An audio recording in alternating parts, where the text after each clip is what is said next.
हाल ही में आंध्र प्रदेश के जिले पार्वतीपुरम मन्यम डिस्ट्रिक्ट में ये देखा गया कि 4 हाथियों की मौत करंट लगने से हुई। ठीक वैसे ही भारत के विभिन्न जिलों में ये देखा गया है कि आजकल तेंदुओं का आक्रमण ज़्यादा हो गया है।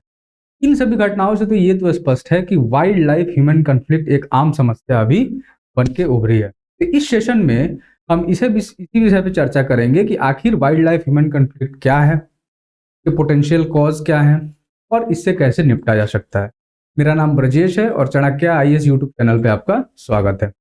सबसे पहले अगर बात की जाए तो जैसा कि मैं आपको न्यूज का ये रेफरेंस दे रहा था कि 4 हाथियों की मौत करंट लगने की वजह से हुई। ठीक आंध्र प्रदेश के एक और कौंडिन्या बेल्ट जो कि एक सेंचुरी है, यहाँ पे ये देखा गया कि ऑलमोस्ट एक डिकेड में 2 डजन ह्यूमन कैजुअलिटी हुई हैं।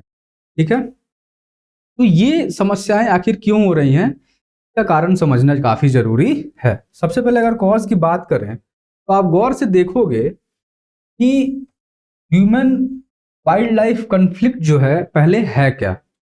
सबसे पहले world wide fund for nature ने यह बताया कोई भी इंटरेक्शन जो ह्यूमन और वाइल्ड लाइफ के बीच में हो रहा है, और ऑफ कोर्स ह्यूमन के इकोनॉमिक, सोशल और आप कह सकते हो कि कल्चरल एक्टिविटी के चलते जो निगेटिव इम्पैक्ट आता है वाइल्ड लाइफ या उनके हैबिटेट पे, वही ह्यूमन वाइल्ड लाइफ कॉन्फ्लिक्ट आता है, जो निगेटिव इंटरेक्शन है, यानी कि घाटा दोनों को हो रहा है।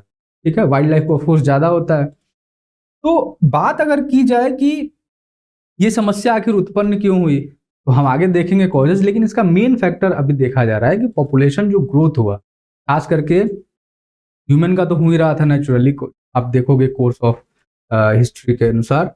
लेकिन जब हमने कंजर्वेशन स्टार्ट किया थोड़ा बहुत, तो पार्क्स वगैरह बनाए और आप कह सकते हो बायोस्फीयर रिजर्व बनाए और कंजर्वेशन पे जब हमने फोकस किया, तो अभी ये देखा गया है कि एनिमल का पॉपुलेशन सर्ज हुआ है। जो आप टाइगर सेंसस वगैरह से देख सकते हो कि टाइगर का पॉपुलेशन काफी अच्छा हुआ है कुछ सालों में। तो ठीक वैसे ही अगर देखा जाए तो ये समस्या एक मॉडर्न समस्या के रूप में उभरी है। अच्छा, अगर आप देखोगे इस फोटोग्राफ से थोड़ा बहुत, तो वाइल्ड लाइफ कॉन्फ्लिक्ट का, ह्यूमन वाइल्ड लाइफ कॉन्फ्लिक्ट का ये जीता जागता उदाहरण है कि अगर हमने कॉरिडोर्स बनाए भी हैं एलिफेंट के लिए, तो इनमें से 29% के अराउंड कॉरिडोर्स ऑक्युपाइड है। इसके अलावा आप देखोगे कि 66% के अराउंड जो कॉरिडोर्स हैं वो क्या है, उनमें से हम लोगों ने हाईवे वगैरह पास करा दिया। ऑफ कोर्स ये कॉन्फ्लिक्ट होंगे ही होंगे। तो ये मैं छोटा सा एक पर्सपेक्टिव आपको दिखा रहा हूं कि आखिर ये क्यों। आइए विस्तार से समझते हैं कि आखिर क्या क्या कारण है जिसके चलते ये कॉन्फ्लिक्ट हो रहा है। सबसे पहले हैबिटेट लॉस हुआ, ऑफ कोर्स डिफॉरेस्टेशन हुआ मैसिव स्केल पे, जिसके चलते जो नेचुरल हैबिटेट था वो डिस्ट्रॉय हमने धीरे धीरे कर दिया। अब जानवर कहाँ जाएगा, वो फिर ह्यूमन के कांटेक्ट में आएगा ही, हमने वहां पे सेटलमेंट बना लिए। तो हैबिटेट लॉस एक मेजर रीजन है। इसके अलावा ग्रोथ ऑफ पॉपुलेशन, दोनों ही एनिमल की भी ग्रोथ में पॉपुलेशन हुआ है, जैसा कि मैं बता रहा था। जब से हमने ये biosphere reserve, national park, wild life sanctuary का कॉन्सेप्ट लाया हम लोगों ने, इनके भी पॉपुलेशन में ठीक ठाक बढ़ोतरी हुई। इसके अलावा जो ह्यूमन है, इनका तो पॉपुलेशन सर्ज है। ठीक है, इसमें तो कुछ बताने की जरूरत है। तो इन दोनों का चूंकि पॉपुलेशन बढ़ा तो इंटरेक्शन होना लाजमी था।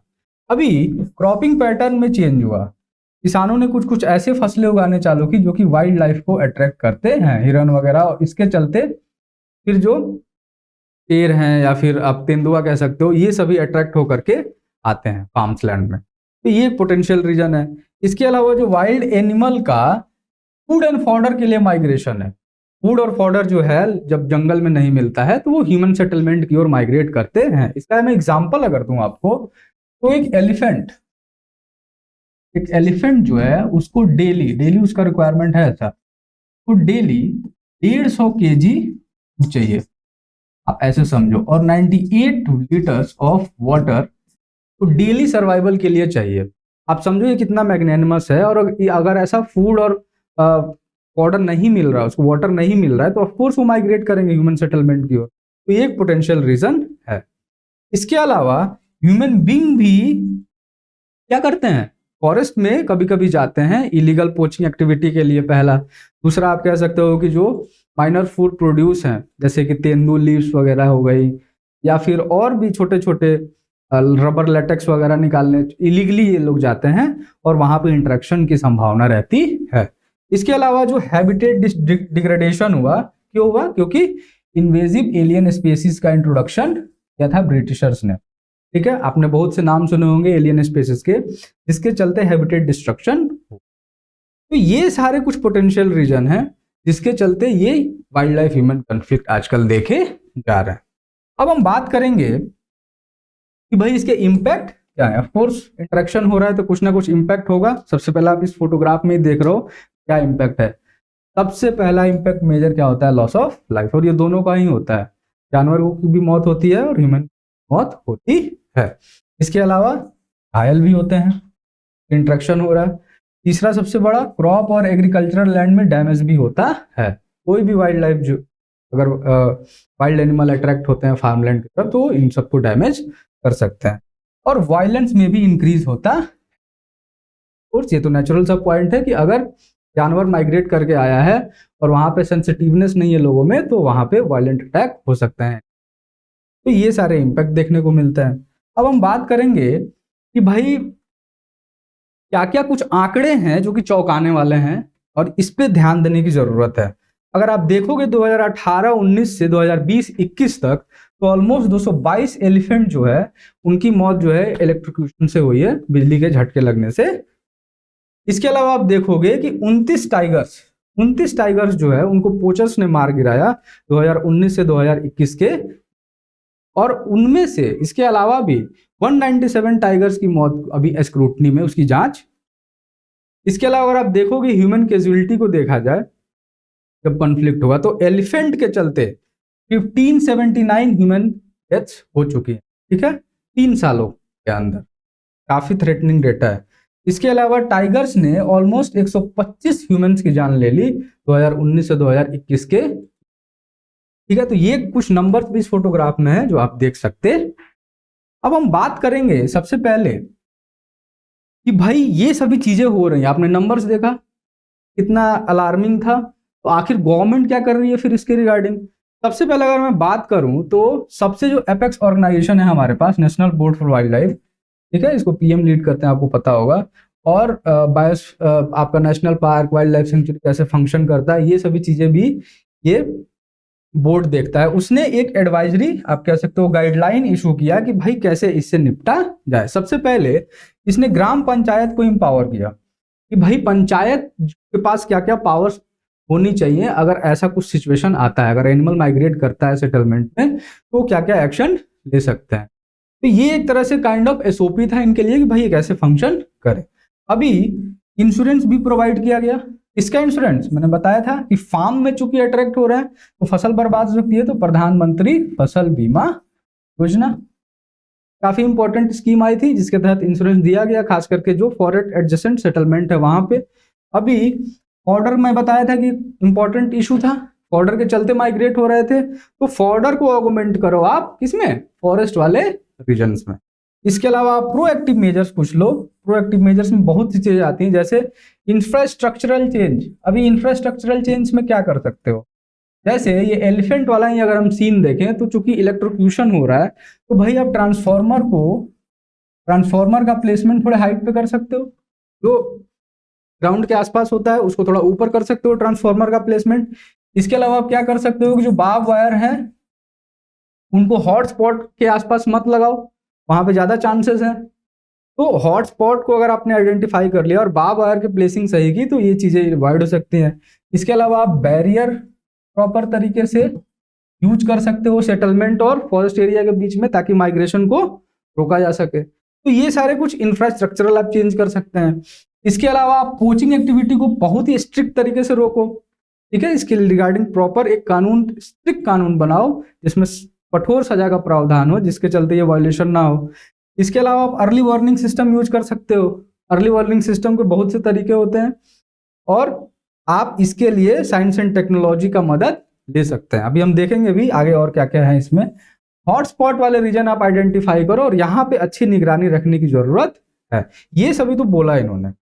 इसके अलावा इंस्टेंट रिलीफ का भी प्रावधान दिया कि भाई किसी के भी डेथ होता है अगर इंटरेक्शन में, इस कॉन्फ्लिक्ट में, तो उन्हें प्रॉपर तरीके से मुआवजा तुरंत प्रदान किया जाए। तो ये सारी चीजें तो इनिशिएटिव थी, लेकिन फिर आखिर इस गाइडलाइन के बावजूद भी क्या किया जा सकता है, आखिर और क्या रह गया है जिस पे काम करने की जरूरत है। सबसे पहले कॉरिडोर हमने एलिफेंट के लिए तो प्लान किया, लेकिन और भी जो मेजर एनिमल्स हैं जिसके चलते थ्रेट है, तेंदुआ, ये सब, अगर इनका माइग्रेशन पैटर्न थोड़ा बहुत समझे तो इनके लिए भी कॉरिडोर बनाने की जरूरत है, टाइगर्स, तेंदुआ, इन सभी के लिए। तो एलिफेंट के अलावा और भी कॉरिडोर सेटअप करने की जरूरत है और इनके मूवमेंट के पैटर्न को समझने की जरूरत है। इसके अलावा पॉपुलेशन ग्रोथ स्टैट्स काफी जरूरी है कि जानवरों का आखिर ग्रोथ कैसे हो रहा है और वहां पे जो सेटलमेंट है उसके आसपास उनका स्प्रेड कैसे हो रहा है, क्या वो जंगल के काफी स्प्रेड होकर के करीब चले गए हैं, और उन एरियाज में भी ह्यूमन पॉपुलेशन का क्या स्टेट्स है उस पर नजर रखने की जरूरत है। ठीक है, इसके अलावा अवेयरनेस प्रोग्राम की जरूरत है कि भाई गांव में अगर किसी भी कोई भी सेटलमेंट जो कि फॉरेस्ट के आसपास है तो भाई वहां पे प्रॉपर तरीके से सारे सिटीजन अवेयर रहें कि अगर कोई भी जानवर माइग्रेट करके आता है तो उन्हें कैसे एक ग्रास रूट लेवल पे एक्शन लेना है, कैसे किसको इन्फॉर्म करना है, सबसे पहले अपना बचाव कैसे करना है ना। तो ये जो इमरजेंसी वाली सिचुएशन है उससे कैसे वो निपट सके, इसके बारे में अवेयर करने की जरूरत है। इसके अलावा मॉडर्न साइंस एंड टेक्नोलॉजी की जरूरत होती है कि भाई कैसे उनके मूवमेंट को ट्रैक करो। ऑफकोर्स जीपीएस ट्रैकर लगा के हम ट्रैक कर सकते हैं। एक काफी इंपॉर्टेंट कॉन्सेप्ट है, में आप देख सकते हो, जियो फेंसिंग टेक्नोलॉजी का यूज करके हम काफी अच्छा खासा क्या कर सकते हैं, एक अर्ली वार्निंग सिस्टम क्रिएट कर सकते हैं। जियो फेंसिंग क्या होती है कि आपने एक पैरामीटर सेट कर दिया और यहाँ पे मान लो ट्रैकर लगा हुआ एनिमल है और आपने एक पैरामीटर सेट किया है, आपका ह्यूमन सेटलमेंट यहाँ पे कहीं पे सिचुएटेड है सब, तो आपने ये पैरामीटर सेट किया। अभी ये जानवर जो है अगर मूवमेंट करके इधर की ओर क्रॉस करेगा तो तुरंत अलर्ट मिल सकता है अथॉरिटीज को कि भाई कोई जानवर जो है इस पेरीमीटर से बाहर आ रहा है और ह्यूमन सेटलमेंट की ओर आ सकता है। तो जियो फेंसिंग यही करता है, एक वर्चुअल फेंस तैयार करता है कि भाई उनके मूवमेंट को प्रॉपर तरीके से ट्रैक किया जा सके। अगर वो इस दायरे से बाहर आते हैं तो तुरंत अलर्ट मिल जाएगा और आसानी से इस स्थिति से निपट सकते हैं। तो काफी क्रूशियल ये टेक्नोलॉजी है। इसके अलावा ड्रोन टेक्नोलॉजी से हम हॉटस्पॉट पे नजर रख सकते हैं, तो हॉटस्पॉट की बात की गई थी, तो ये भी एक इंपॉर्टेंट फैक्टर है। इसके अलावा मास्टर प्लान करने की जरूरत है कि भाई जो भी फॉरेस्ट एडजेसेंट जैसे यही एरिया है इनका हम प्लानिंग कैसे करें, इस एरिया का अगर डेवलपमेंट हो रहा है तो कैसे प्रॉपर तरीके से प्लान किया जाए कि इस वाइल्ड लाइफ ह्यूमन कॉन्फ्लिक्ट बचा जा सके। तो ये सारे कुछ एक फैक्टर्स हैं जिससे कि क्या है को प्रॉपर तरीके से इंप्लीमेंट करने की जरूरत है ताकि इस कॉन्फ्लिक्ट से बचा जा सके। तो ये तो सेशन खत्म हो गया। इसके अलावा क्वेश्चन है आपके लिए कि भाई आपको क्वेश्चन लिखना है जाकर के इस पे जो पोटेंशियल बन सकता है। सबसे पहले क्वेश्चन में क्या पूछ रहा है कि भाई क्या रीजंस हैं जिसके चलते ये ह्यूमन वाइल्ड लाइफ कॉन्फ्लिक्ट आखिर बताएं। आपको ढेर सारे कॉजेज हैं, आप लिखोगे। इसके अलावा आपको कुछ पॉसिबल मेजर भी बताना है ताकि ये मॉडर्न जो प्रॉब्लम है इससे निपटा जा सके। तो जो गाइडलाइन है वो आप थोड़ा बहुत बताओगे और वे फॉरवर्ड में जो पॉइंट थे उसको आप डालो। तो इस सेशन में हमने कंप्रिहेंसिव तरीके से आखिर समझा आखिर ये वाइल्ड लाइफ ह्यूमन कॉन्फ्लिक्ट क्यों हो रहा है। हमने आपको क्वेश्चंस भी प्रोवाइड किया है, आप इसको लिख सकते हैं और हमें फीडबैक दे सकते हैं। आशा है ये सेशन आपको पसंद आया होगा। ऐसे ही हमारे साथ जुड़े रहिए, हमारे चैनल को लाइक कीजिए, सब्सक्राइब कीजिए और बेल आइकन को दबाइए ताकि नोटिफिकेशन तुरंत आपके पास पहुंच सके, आप हमसे कंटिन्यूअसली जुड़े रहें। इस सेशन को फिर यहीं एंड करते हैं। जय हिंद, जय भारत।